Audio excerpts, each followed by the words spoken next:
All right. Good morning, everyone. And we are live. So I want to wish you all a very, very happy Saturday. Welcome, welcome, welcome. Welcome to the Coffee with Rhonda show. And this is a show where we just come together as coaches and leaders and entrepreneurs. We discuss the ups and downs of creating a successful career and business and life, because that's a part of it too. This is season 2, episode 6, and I can hardly believe that we are halfway through the season already. I don't know where the time went. We do 12 to 14 episodes a season. So this season we've got 12, and we are now at episode 6, so the halfway point. Before we introduce our guests and co-hosts, we're going to just cover a few little housekeeping items that are important for us.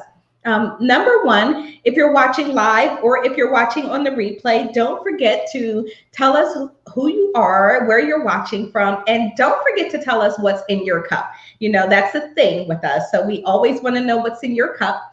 Also, I have a big, huge ask. Take a second to share this video, like it, share it out so others can have the benefit of participating in the conversation as well. We want to make sure that you comment on anything that resonates with you because we want to bring your thoughts into the conversation. If you're a coach or an expert or a speaker and you'd like to be a guest on the show, you can PM me or any of our co-hosts. And then finally, if you want to represent with any Coffee with Rhonda gear, like I'm doing this morning. Wait, which side am I? Okay, this side. Like I'm doing this morning, you can go to coffeewithrhondastore.com and we ship internationally too. So I'm very excited for all of you out there. We see, let's see, get the third request. Oh, the third request, she said. So the third request was obviously like and share the video and comment on anything that resonates with you because we always bring your thoughts and your comments into the conversation. And then, of course, if you're a coach or speaker and like to be on the show, PM any of us. So I hope that answered your question. And good morning to you out there. Thanks so much for tuning in. And she said, Stephanie says share. Thank you, Stephanie. That's wonderful. And I can't pronounce her name. What's your name? I don't want to mess it up. Faye. Hi, Faye. Faye. Thank you. Just use Faye for short. Watching from Geneva. So wonderful. So let's go ahead and do our introductions, get our introductions in for the show. My name is Rhonda Y. Williams. I'm the host for the show. I'm an emotional intelligence strategist, and I work with organizations and leaders to help them shift from overwhelmed to overjoyed and to help them move from stuck to unstuck so that they can be more consistent in creating the positive results that they want to see in their life and career. And for me today, you all know we always want to know what's in your cup, right? For me, I have my new cup. I don't know if you can see it, my new Coffee with Rhonda show cup. I'm so excited.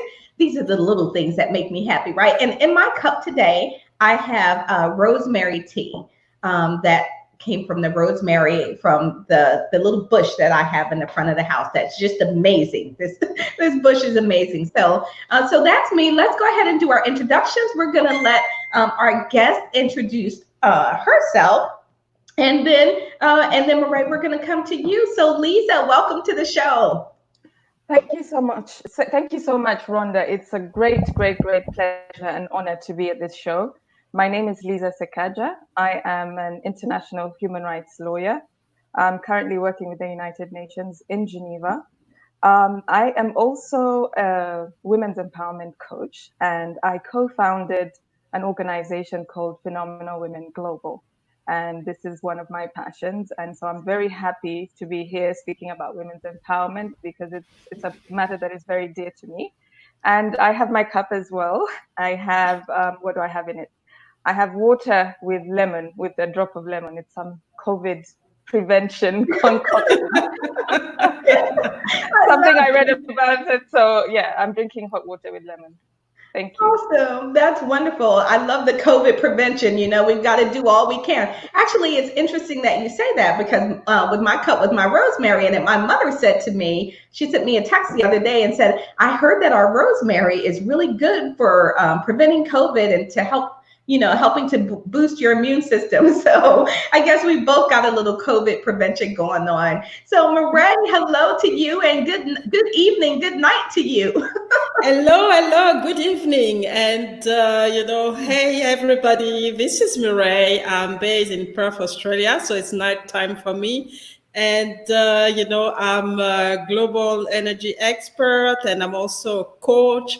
And I focus my effort on empowering people to become the best that they can be and make sure that they don't leave anything on the table of life. And that's very important.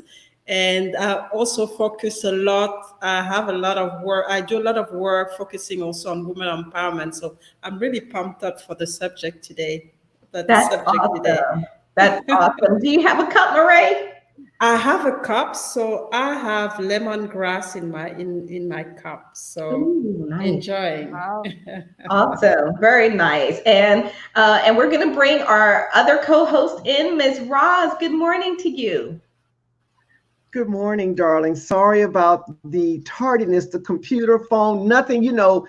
Technology never works when you want it to work. And then when you don't need it, it works. We understand. Good morning. I have in my cup, it says Jazz About Success. And I have peppermint tea with honey.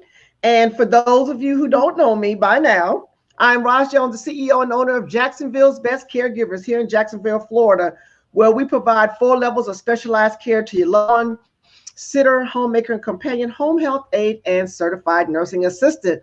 And let's say it all together: when you can't do it all, you give us a call. That's awesome. Thank you so much. And we've got some comments out there this morning. Let's see. Stephanie says, what's your swag website again? Please post it in the comments. I will, Steph. It is coffeewithrhondastore.com.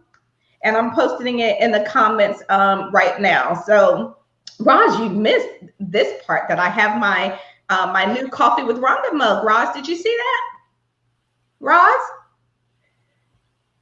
No, she's gonna be very jealous again. So you better add this cup now. Actually, I posted that in the comment. Mariska says, hello, ladies. Mariska's out there. I know she and Hi, Mariska. And let's see what else we have out there. So look at this comment. That's awesome. Thank you so much, Mariska. That's wonderful. Thank you for your support. All right, so let's dive into our topic because I'm really excited about this. And our topic today, I think, is a very important one around women's empowerment. As I started to think about this, I thought about, gosh, I hear the term so frequently, but I started asking myself, what is women's empowerment even? I mean, it sounds like a nice word. It's one of those new buzz words that's going around. But I want to talk today a little bit about what is women's empowerment. I also want to talk about what it's not. And we're going to have some conversations on the global, cultural, and legal implications around women's empowerment as well, especially since we have our wonderful international attorney with us. So that will help us in that part of the discussion. And we're going to give you some strategies. How can you empower yourself? What are some things that you can take? What are some things you can do right now, starting today, to empower yourself? So let's start the conversation with Nikki's out there. Nikki says, hello, pretty ladies. Good morning. And Nikki, post where you're from because you're out there watching from a different location also. So one of the things we're going to start with today, and I want to do a quick roundtable on this, is what is women's empowerment and what exactly does that mean to you? So let's start there. Roz, let me start with you on women's empowerment. You are, sort of a leader in your community, really providing those services that folks need in order to care for themselves. What is women's empowerment to you? And, first of all, what is women's empowerment and what does that mean to you, Roz? For me, women's empowerment is allowing people outside of your space help you make decisions in your space. women outside of your space that's helping make decisions inside of your space, women helping women. That's how I see women's empowerment. So for me, say for instance, if I need help on how to start a show, I would come to Rhonda. If I needed help on oil, I would go to, Mariah. So, wherever there's a gap, I would allow those women to come into that space to help me make the right decisions and right choices to continue to, strengthen me up, build me up. That's what I feel empowerment is. Mm-hmm. So you're really looking at that aspect of collaboration and support and coming together and going to another woman knowing that she's got your back and she's willing to help you, and she's not there to hinder you or to judge you in that respect. So thanks so much, Roz. Mariah, I'm going to come to you last, but Liza, let's go to you now in terms of how do you define women's empowerment, and then what does that mean to you?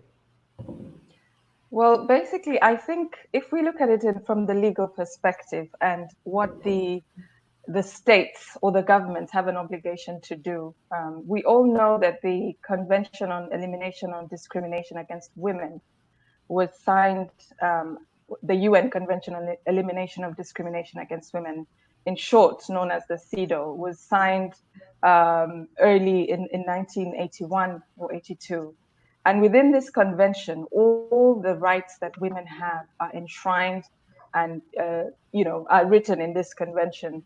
And so once states sign up or ratify this convention, they have an obligation to ensure that they protect, respect, and fulfill the rights of women in that obligation and establish laws, policies, programs, and systems that ensure that women are empowered. And from my perspective, and from that perspective, empowerment comes in various angles through education, political empowerment, social empowerment, economic empowerment of women.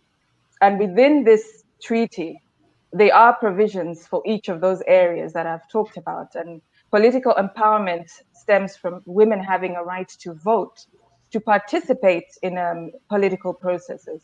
That is one level of empowerment. Mm-hmm. Empowerment through education. Women have the right to have a strong education, continuing education, and states have an obligation to ensure that the dropout rate of girls in schools is not very low, because a lot of countries, in developing countries and even in developed countries, girls drop out of school for different reasons. So women's empowerment can also be affected by cultural issues that lead to girls dropping out of school. Then we look at issues of health. Women should be empowered to decide on their own reproductive health and to have good mental health and have those facilities to enable them to thrive in aspects of their health. So for me, I agree with what was said by the previous speaker as well, that the collaboration between women, because it's a way of ensuring that we are empowered as women, is by supporting each other and by knowing your rights, what you're entitled to, and what your government has an obligation to do for you in line with all these international treaties. And I just wanted to add to that in terms of, I know you've all heard of the Sustainable Development Goals developed by the UN. Goal 5 is on gender equality, and one of the areas that states have to ensure is that one of their targets is that women are empowered and women have equal opportunities in different aspects. And there are specific targets that states have to look at in order to ensure that that empowerment aspect is taken care of. But aside from that, as well, in 1995, the Beijing Declaration and Plan of Action was put into place. And this is another declaration or document that was adopted by all member states, UN member states. And this gives really specific actions that are required by states, practical actions to ensure empowerment of women. So on the international level, we can see there's a broad range of international documents and treaties and declarations that ensure this empowerment, looking at it from the education perspective, economic, health, and political and social perspective. Wonderful. Thank you so much. And that was really comprehensive, because I think when we talk about women's empowerment, also oftentimes we don't really get into the detail, right? We really don't look at what does that mean?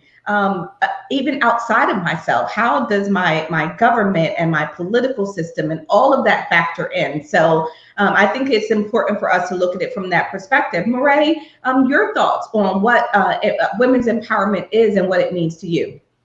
Yeah, I think, Lisa, I've come up with, a lot of detail, but what I wanted to add is that it's the inclusion part, because I see it more, women empowerment as including women in all the decision-making process, because that's where, the power lies. It's like, you want women to have a say in everything that's happening from the economic, what's happening economically, politically, socially.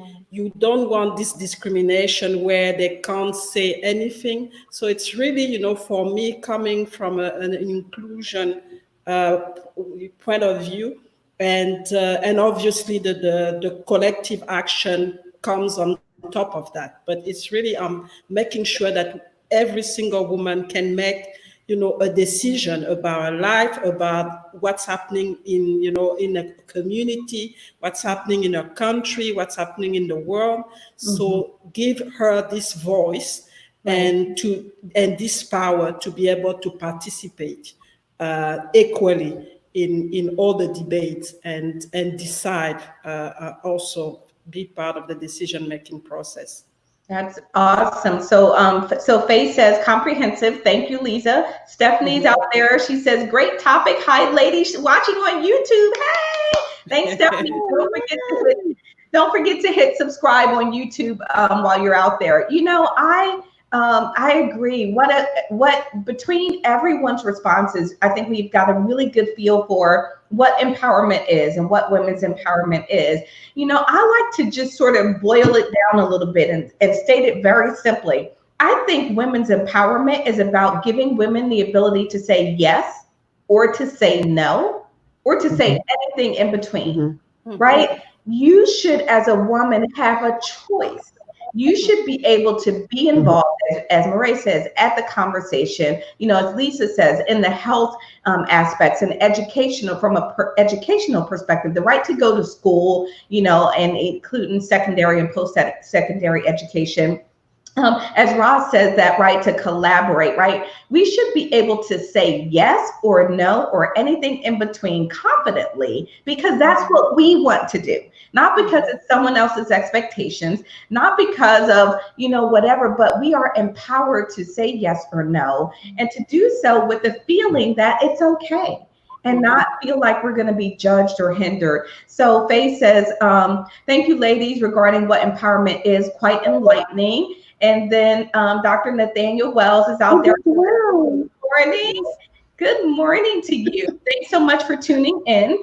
And then we have Daphne out there, says, thanks, ladies, for the great info. So I want to talk for a second about what empowerment is not, women's empowerment is not. And one of the comments earlier said, I think it was Faye, that you said you're curious to hear what empowerment is not. So let's talk about that for a moment. Empowerment, I think, is not, and I'm going to do another quick roundtable on this. What empowerment is not? I don't think that empowerment is about being anti-anything, right? Empowerment is not about being anti-anything. It's not about being anti-man. It's not about being anti-system. It's not being anti-government. It's not anti-anything. It's simply about being for something, right? For women's rights and their ability to make decisions and to care for themselves and to do certain things. Let me just give a quick example. So I spent a couple of weeks in Saudi Arabia this past year, and it was a really exciting time for them because women now have the ability to drive. They can get a driver's license, and this is really new. And so, as we would drive up the street, people would point out, oh, there's a woman driving and there's a woman driving, right? This is very new for them. And so they've been given that right, but kind of, because they have the right to drive if their husbands or fathers permit them to, right?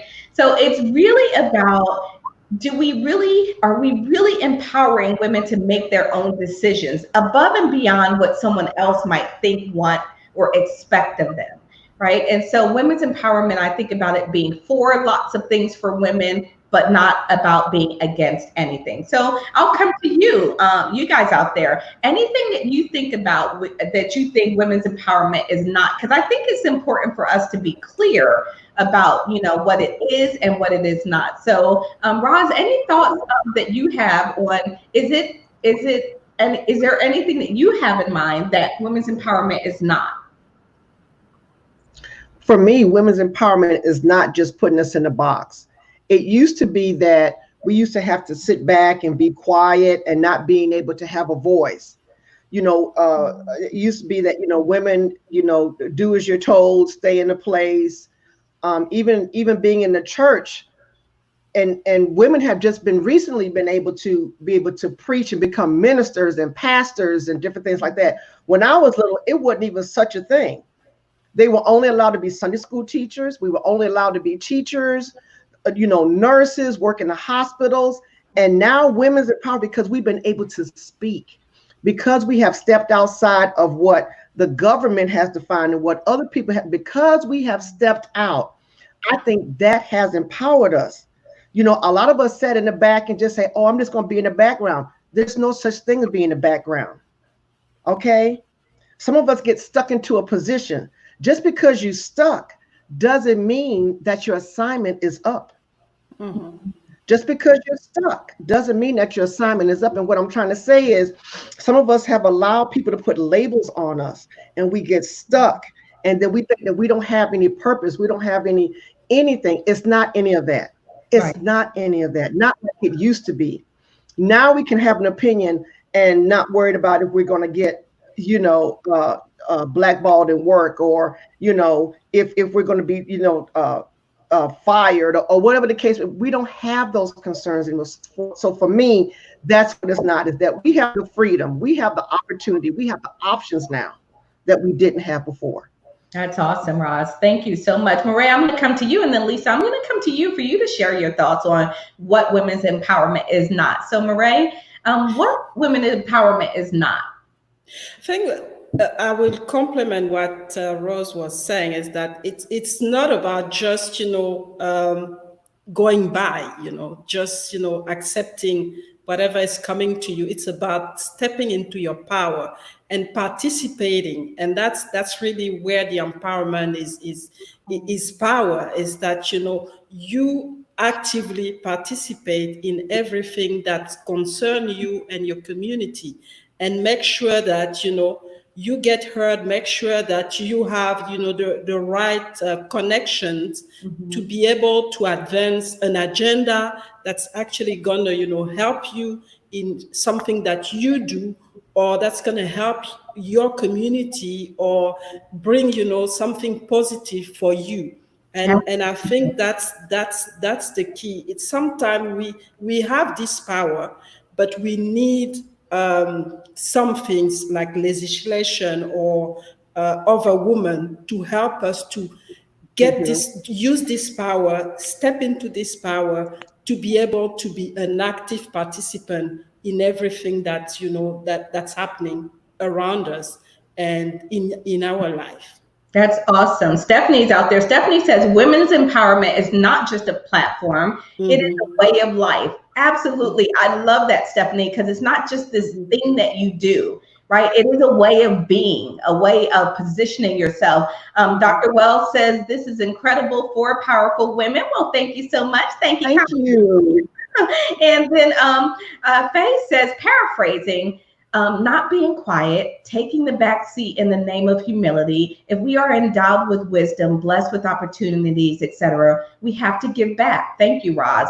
Absolutely. Very well summarized and said. Thank you so much. So Lisa, what is women's empowerment not?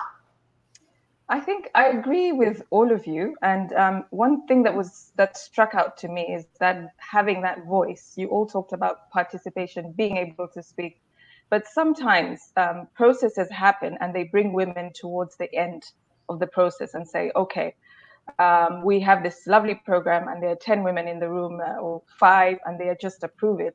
But this participation of women should be right at the beginning of a process that affects them. And that's really empowerment. The empowerment is not bringing in at the end of the process that we're doing this for you, but including them right at the grassroots level, from planning to discussing and conceiving these ideas, and then to implementation. But a lot of times as women, we get a seat at the table at the end, when something has already been achieved and decided, if it's a legislation or something like that.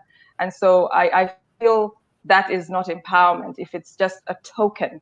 But like you have all mentioned, is having your voice there right from the beginning, and not being quiet as well. I mean, yes, we know when to be humble, but we should also know when to speak, especially when it's something that affects us as women.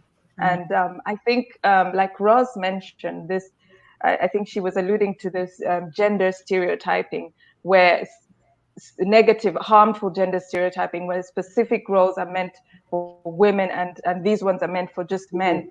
Those attitudes don't allow us to progress. If, for example, in some cultures, maybe they'll say women cannot join the army or become pilots, or just things like that. Those are, I think it doesn't do anything to empower women, but we should be open, avoid these harmful gender stereotypings, which limit us as women, and yet in some cultures might think it's a positive thing. That is not empowerment at all.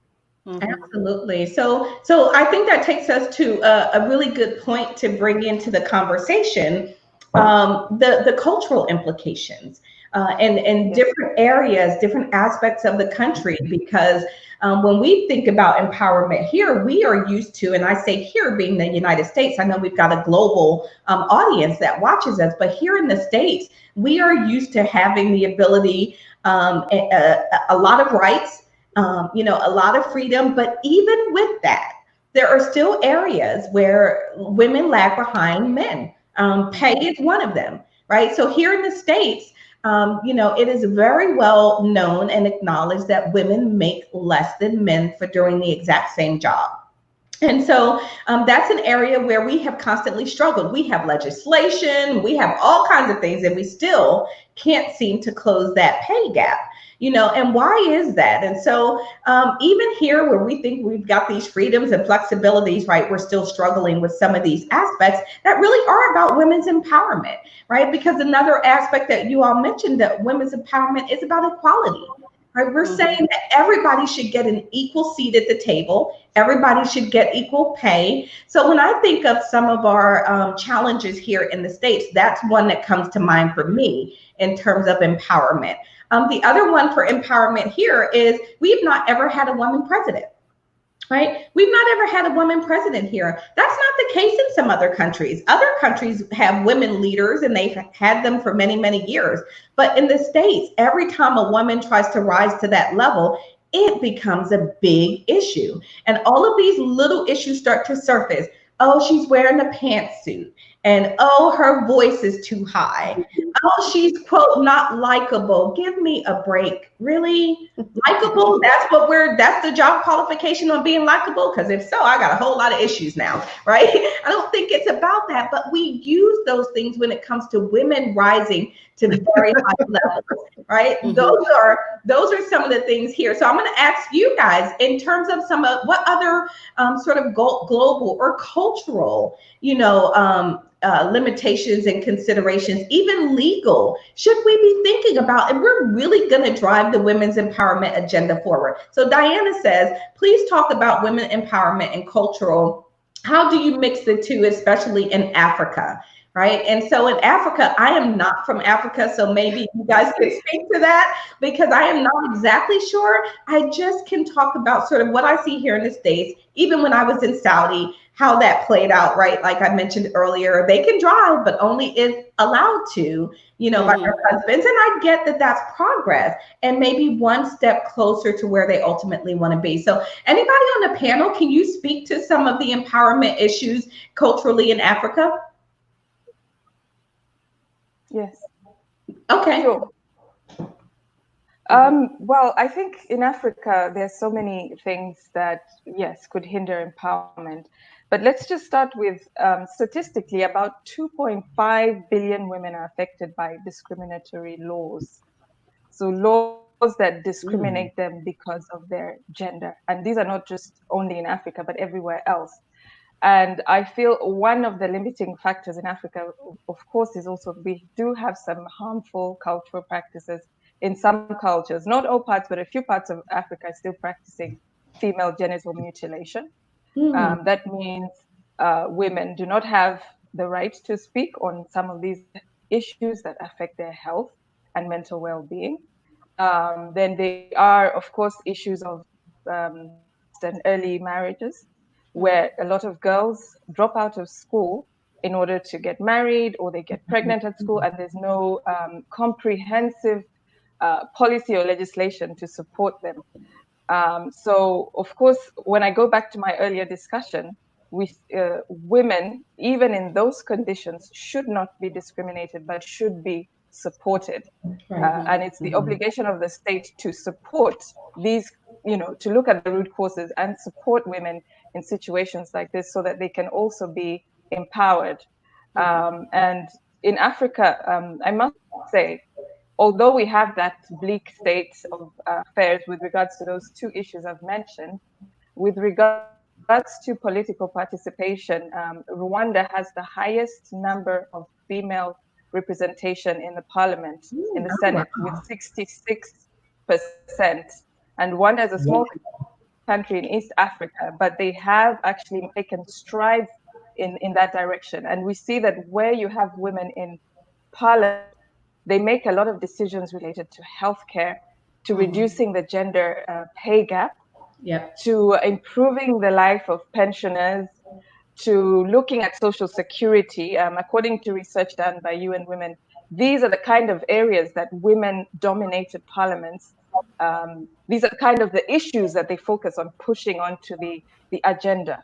And so I think we have to commend countries like Rwanda, which look at voting in women in the Senate, because there we can at least say if there are some cultural issues to address with a predominantly female Senate, there could be some change. Okay, it's presumed that there would be some change, but I would say it's not easy to reconcile culture and human rights and empowerment, because some of these issues are so deep-seated. And I think the work that Roz, for example, is doing in the communities is good, because you start to discuss those things at a local level. I mean, what is the benefit of a girl going through genital mutilation? It's for no economic benefit. It's just bringing her back. What is the benefit of a woman being married off before she finishes primary school or dropping out of school? It just brings us further down. And I think if we look at the statistics of children, high school, primary dropout, it's always higher for girls than for boys. Wow, it's pretty powerful. So we've got our guests out there who are really making in some great comments. Hey, Cordelia, how are you? Cordelia is going to be a guest on the show coming up here. We can't wait to have you. She says, yes, here in the States, we are very patriarchal. Absolutely. And then Daphne said, it's powerful to walk in your purpose because God has given us talents and gifts to use them. Absolutely. We should not be sleeping on those talents.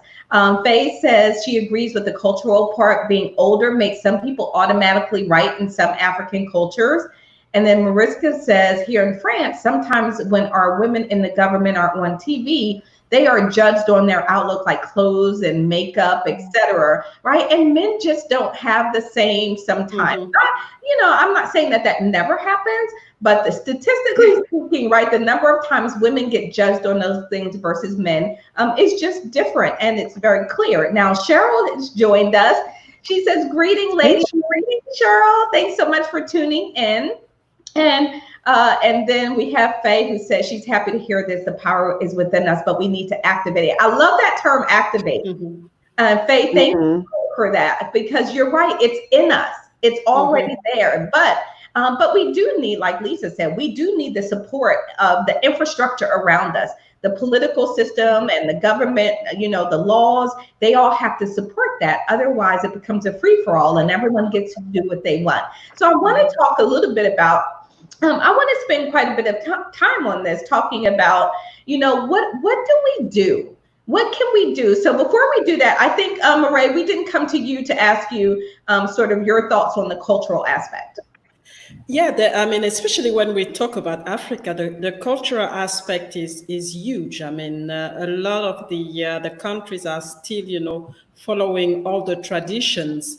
I'm talking more about, West Africa, where I'm from, and added to that, there's a problem of governance as well. So you have two big problems that actually hindered, the progress and hindering, the fact that we can't really, change a lot of things. And that's where, women have to, and that's when women have to come together to really make sure that they come with a one voice and start to denounce, what's happening. And on top of that, it's not just about denouncing, really voice what they want, because otherwise it becomes very difficult. They get ignored, and things just keep going. And we're seeing some progress. I mean, there's Rwanda, where half of the government is female. You have South Africa as well, and in Ethiopia as well, the president is a woman, and also half of the government is woman. And you see the difference. You see that those countries are actually functioning quite better than the other countries where there's no actually representation, or where there's no diversity. So those are the facts that we have to bring in and say, okay, this is what's happening, where women are actually well represented, and it's helping everybody because the countries are working well, and everybody is actually taking advantage of this system where we have this diversity. And like Liza was saying, it's also a good way for women to really participate and bring to the table the problem that are related to them. Because otherwise, if they're not there, nobody actually, men don't actually spend time on problems that are related to girls or or women, and especially when it comes down to health.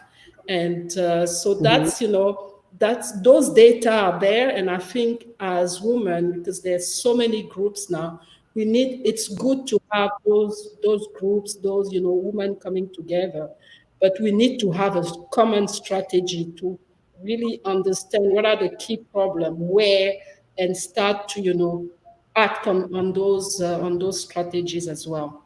Yeah, I remember recently here in the States, there was a panel that was commissioned at the federal level to really look at women's reproductive issues and rights and abortion and all of these things.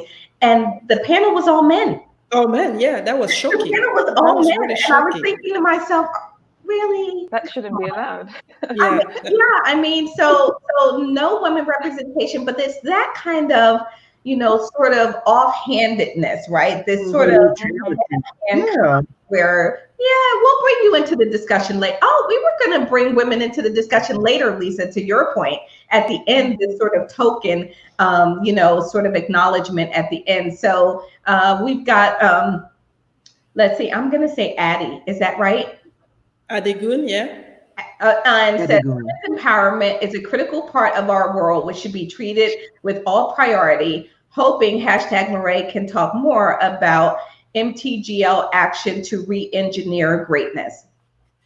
It's basically my organization. Is one of our main ambassador for women empowerment in my organization. So is really strong on that. So thanks Adegun for being in. That's awesome. And we need groups like this, and like the group that Liza has organized, and the work that we're doing together to bring these issues forward, and to not just say this is not just some term, right? Women's empowerment is not just this thing over here that's fun and cute. It's impactful, it's meaningful, and it's necessary. So let's talk strategy. And what I want to do is I want to go do a couple of roundtables where everybody brings out a strategy that someone can use in order to empower themselves. Because we've talked a little bit about sort of the legal, the global, but let's talk about person-centered. For every single individual person, what can they start doing today to empower themselves, and just give a strategy or two on what you would say. We're going to do probably at least 2 rotations around a table. And if you are out there in the audience, let me just do a quick commercial break. If you're out there, you're watching the Coffee with Rhonda show. Our topic today is on women's empowerment. What is women's empowerment, what it is not. And also we're getting ready to move into the conversation. We've talked about some cultural implications. We're going to move into strategies, because I think that's an important part of what needs to come out of this discussion. What are some strategies around that? So if you're watching, stop right now and share. Pull out your phone, get on the computer, hit the share button, share it with your network, share it with your friends. Don't forget to like the video, subscribe to our YouTube channel so you never miss another show. That's coffeewithrhondashow.com. It'll take you right over to our YouTube channel and hit subscribe. And then if you want to be a guest in the future, just PM any of our co-hosts, Roz, Murray, or myself, and then we will get in touch with you and talk to you about next steps. So let's talk strategy. As we get into the conversation, there are things out there that we want folks to be able to start doing to empower themselves. What suggestions would you give to people to be able to start doing that in their lives immediately? Murray, I'm going to start with you. I think the one of the key thing is the education part, and I think that's key. Not only educating men on really, what we want and how we function, and really, making ourselves heard about, the problems that we have, and make sure that we participate into what's happening. And sometimes it's difficult in some countries because, if you do it alone, that's difficult. But now that women are coming together, like I said, it's important that they come up with one strategy or several strategies that they're going to follow as a collective. And as far as I'm concerned, what I'm doing is really going back to, girls and really, doing all this work with them, that's for them to understand that they should actually always, have, their voice, and tell what they need, and really, specify exactly what they want, and reinforce the fact that, to tell them that, they have the power, and they shouldn't be afraid, whatever challenge they have, they shouldn't be afraid to fight for their right, to fight for what they want, and really, have this mindset with them. And for me, education is really key. Education not only of the men, but also education of some of the women to understand, so that they understand the power that they have and the power that they can use to make things, to change things in their life when they are not right. Absolutely. Let me bring in a couple of comments here. Mariska says, what is key in our women gatherings is to involve men at the table. And I wanted to bring that in because that's exactly what you were speaking about just a second ago, Murray. That's what Liza did last year at Phenomenal Women Global Conference in Geneva. It was so inspiring to see men supporting and actually acting for inclusion in their companies, which is why I was so glad also to see Dr. Wells on. It's important that men are at the table. Eddie Gunn says building the right capacity for women and giving equipped opportunities to capacity for women is critical to empowerment free of discrimination. And then Daphne was there. She might have hit a button, but I don't see a comment. So absolutely, this is important, and we need to come empowered with strategy in order to make this change. Angela says women need to know that their voice is powerful. Their voice matters. It's time for them to share. Absolutely. We cannot remain in the background. And so, Lisa, what are your thoughts on a couple of strategies, maybe just one or two, because we're going to do a second round of this so that we get a good, robust discussion. And then, Roz, we're going to come to you for some strategies as well. Just following up from Mariska's comment, I agree so much with the aspect of women sharing and having that safe space to share their experiences, because we empower each other through it. And having men in that space is very powerful because they still hold the majority of the power realm in many aspects, economically, educationally, politically. So be very strategic in whatever you organize to invite men that have a prominent decision-making powers. So the conferences we organize in Geneva and around the world are called the Phenomenal Women Global Leadership Conferences. And we bring together women to be empowered and to share leadership strategies. We learn about leadership, and we also learn from women who have achieved quite a high level of success in their lives. It's an intergenerational discussion. So we learn from them, but we also learn from men. And I think if we create those spaces where we're not given them, we're able to push things out in a more strategic and systematic way. So concretely, that's just, having that conference space, safe space to share. And for me also, just looking at leadership in general, because we are trying to build leaders in women. And we're here today because we want to reach out to other women, but not everybody has that capacity. And that's why the education that Mireille mentioned is so important, that we educate the younger generation to understand what kind of leader they want to be. Because as Phenomenal Women Global, we also have our version of, a socially conscious global leader, one that is self-aware, aware of your qualities and aware of how, you impact the world and what are the challenges that women face, but also someone who is able to support other women. So as you empower yourself, bring another woman up as well. So that's one of the things I think we should also do, focus on the younger generation and imparting knowledge to them, bring them up.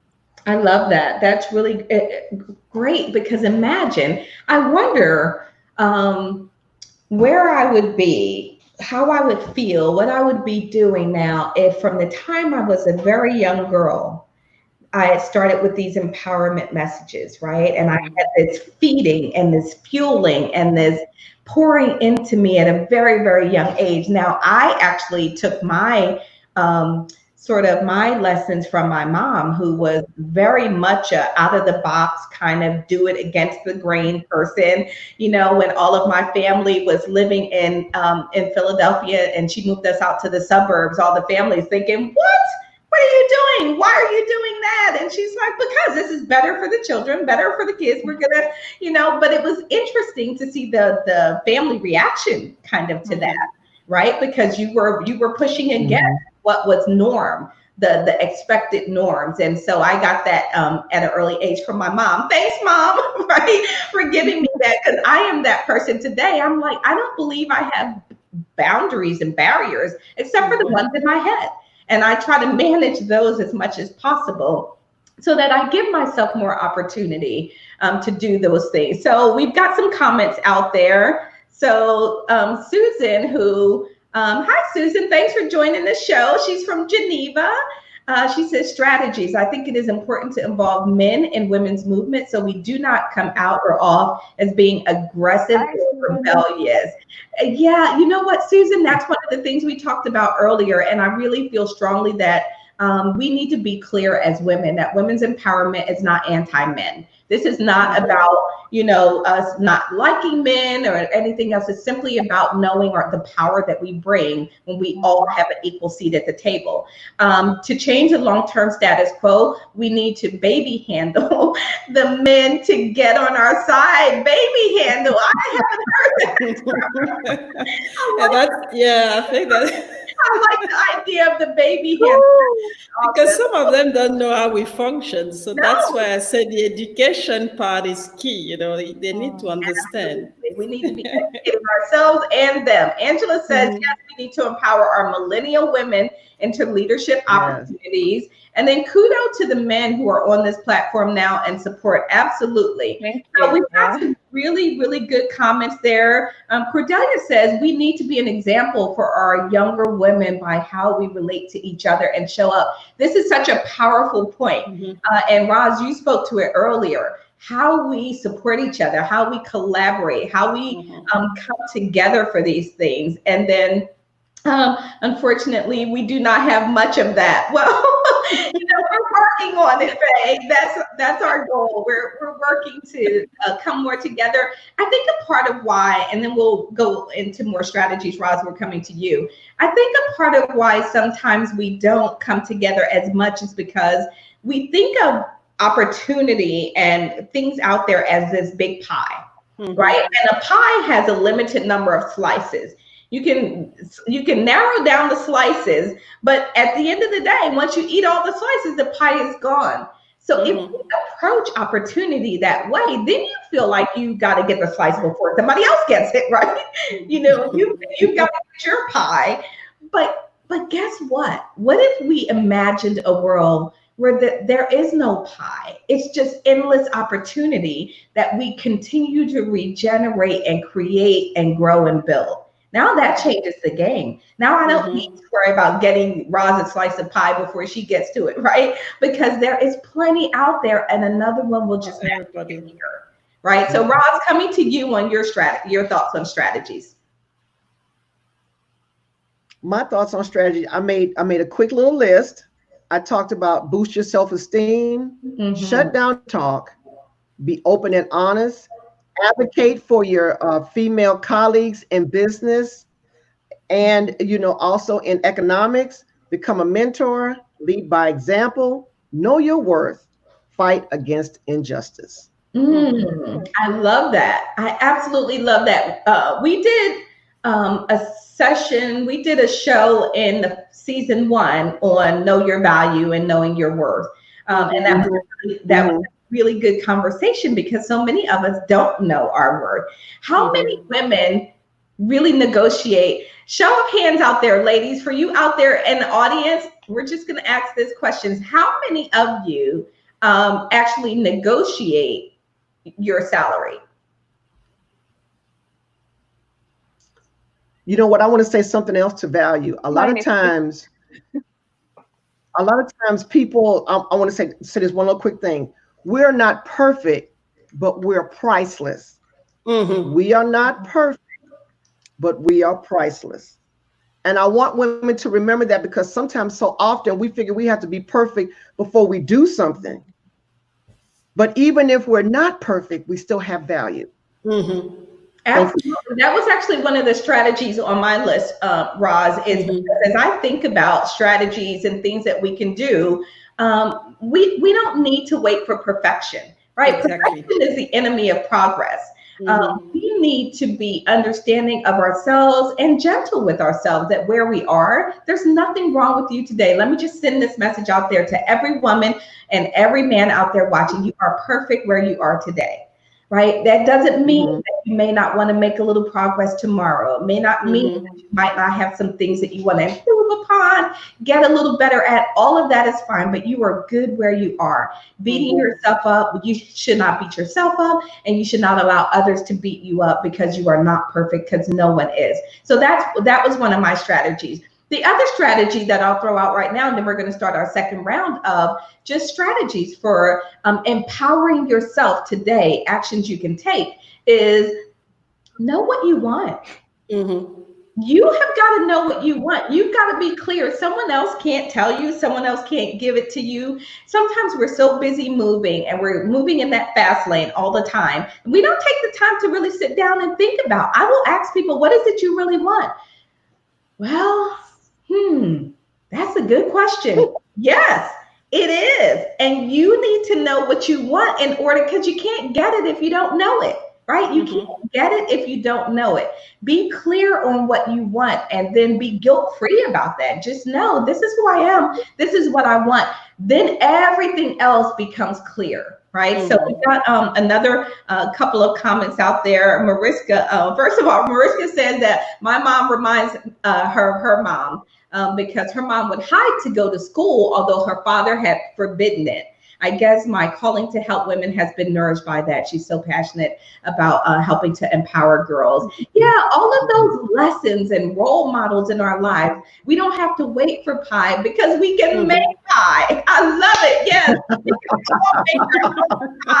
Now, I'm a terrible baker. Like, I can cook all day long, but I do not bake much. So if anybody wants to help me make my pie, I'm all about it. Let's see. Some work where they cannot negotiate their salaries. That is true. That is true. But if you have an option, if you have the ability, are you confident in saying, exactly, well, thank you so much for that offer. Here's some of the things that I bring to the table, and therefore I want to request that I am earning X amount more. And I would like you to think about that, because here's the value that I'm bringing to your organization. When I say know your value, if you are in a position to be able to do that, then that is awesome. I've never negotiated my salary because I thought I didn't deserve it. Mariska, so many women out there don't know their worth. They don't know what they deserve. And you know what? At the same time, doing a job of 5 people, right? We are out there super hard. Exactly. So we've got some really great comments coming in. If women build the right capacity for themselves, nobody can take decisions for us. Yes, absolutely. Absolutely. So let's start our second round. And then, Marae, we're going to come to you first. Any more strategies that you would like to offer?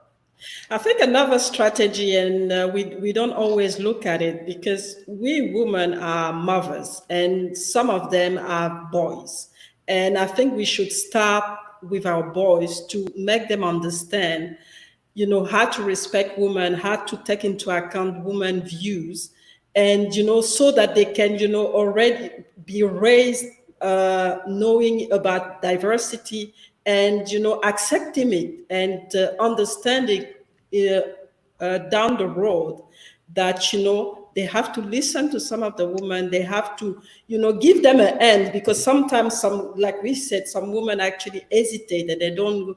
But then if, we educate our boys and our, teenagers or whatever to understand that, this is how women function, then we also create, this awareness, and it helps down the road to ease, this tension that we see sometimes in our workplace, where you have men on one side and women on another side, and then women feel frustrated. If we educate those young men and to understand what's going on, then it's already a good thing for the future. So still working with the new generation, working with girls, obviously making them understand their power, their value, but also working with boys to make them understand, the value that women bring and bring into their life, because that's they're going to be part of their life. And so that they have this understanding, and then going forward, the collaboration works really well. Absolutely. I love that. You got to start early. You've got to start early. Faye says, great point. Addie Goon says, have always encouraged women and girls never to settle for less. Yes, we can be valued, but we first got to start by valuing ourselves and knowing what you want, knowing who you are, knowing your worth and what you deserve. I'm going to come to you last, Lisa, because this is going to be our final round, and as we're wrapping up, so that you can also tell people how they can learn more about your organization and connect with you. So, Roz, your final thoughts and comments on any strategies. I wrote something down. I said, empowering women starts with us. Show your support for women around you. Show that they matter and remind them they're strong. Changing the narrative for women and seeing real change is a team effort. So share the list with women. Encourage the women in your life and encourage them to take action. Absolutely. I love that, Roz, in supporting and encouraging and really working together. So there's a question out there. Angela says, does anyone have or know of opportunities for women to empower themselves or improve themselves, i.e. workshops, seminars, etc.? And oh my gosh, we could probably list a whole page full of those types of opportunities. And, Lisa's organization is one. Murray has another organization. I do a lot of work on emotional intelligence, which really is about empowerment, understanding self, and putting yourself in the opportunities and position to seek other opportunities, to add your voice to the table, to build your self-confidence, and really elevate who you are and how you show up in the world. And so I know Roz is doing some work. Roz has been at conferences, and everything that we're doing right now and everything that we're doing here is really about that. It's about helping to bring that education. So what I'm going to do is I'm going to ask our panel to, after the show, if you would go to either the YouTube or the Facebook page and maybe just jot down, put a couple of links to organizations that you might know of so that we can help support and respond to Angela's questions. So Faye says she also believes it starts from home. Every one of us, she has 3 boys, and I am educating them now. Absolutely, Faye. I have 3 sons too. Faye, we can probably share a whole bunch of stories about having 3 sons. And then she said, women should never be satisfied with our present situation. We should strive for continuous improvement, and this will make us relevant. Absolutely. So, Lisa, let's come to you for your final thoughts on strategies people can use to empower themselves, and then also let folks know how they can reach you and learn about your organization. Yes, I think the strategy, like I said, education was mentioned earlier, but I'm just going to re-emphasize it now, because out of about 20 million kids that drop out of school, 70% are women, are girls. So I think we should all take positive steps, knowing that there's going to be obviously a large group of women that are not educated or limited education. We should try and tackle that and see if we can sponsor children, especially in developing countries, who are likely to drop out of school. And one of the things that my organization does is have a fund where we spot leaders, youth leaders early, for example, in primary schools or secondary schools, and we fund them, especially those that don't have enough money to progress, because they might have been in a leadership position like the head boy or a prefect in their school. And that means they do have some certain capacity to progress in their life and are doing something important. So I believe take a step back and see where you can at least sponsor one child. It doesn't cost a lot of money. $50 can get someone 1 semester of school fees in a developing country. And I think we need to also look at those aspects of looking at, reducing the gap of having women uneducated. Secondly, I think you've all alluded to this, is that building your self-awareness, your confidence, your skills, it starts with you.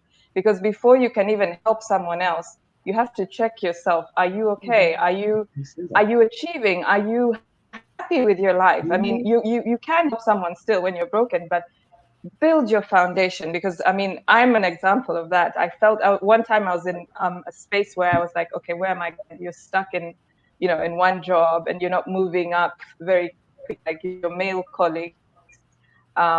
And I did a leadership course, and which helped build my confidence and helped me to discover what I wanted to do.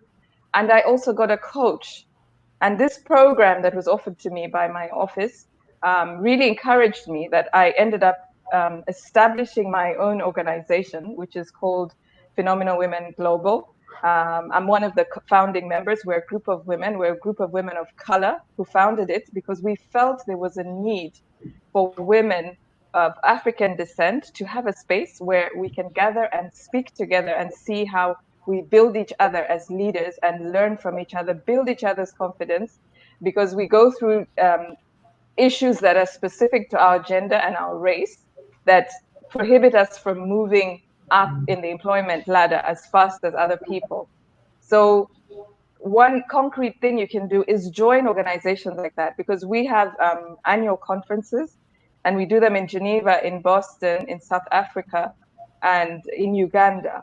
And these spaces, we try to gather as many women, Black women leaders, and others as well, but we focus on women of African descent, bringing us together to discuss issues. And when it comes to coaching, why I find that it is very important, because for me, it helped me to discover who I was and what my higher purpose in life was, and to strategically have this success criteria written out and to develop an action plan towards my success. Right. And as I'm doing it, I'm ticking off everything that I'm doing. I mean, I'm like almost at the bottom of the list. Okay, the list is growing, and I really encourage women to get a coach, get a mentor, get a role model, get somebody to help you to move. Because we have so many ideas, but you can, when two people sit in one room and you have an expert, and like most of you, I mean, already the three of you are also coaches, you know the power of that. And one of the things that Phenomenal Women Global does is coaching as well. So for the lady who asked about opportunities for conferences and training, yes, there's several organizations, including Mireya's organization.